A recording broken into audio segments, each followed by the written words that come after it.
छौड़ी बन जाए हमर जान।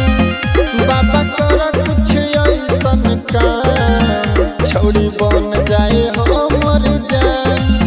भांग पीस के ले आइबा हो, बाबा तोरा के खिलाइबा हो।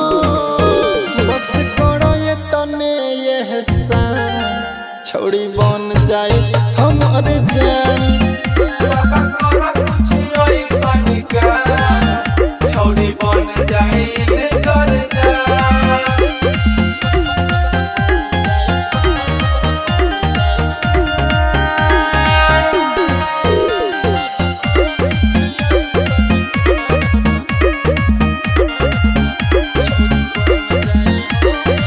पगला के सोचल पुराई दो हो सपना, पगली के बाबा बनाई दो हो अपना।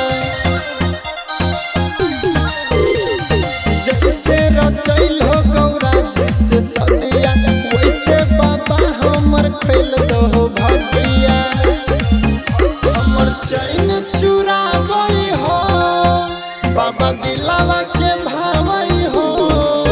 तोड़े तोड़े जैसन हमर सम्मान, छौड़ी बन जाए हमर जान। बाबा कर कुछ ऐसन काम, छौड़ी बन जाए इनकर जान।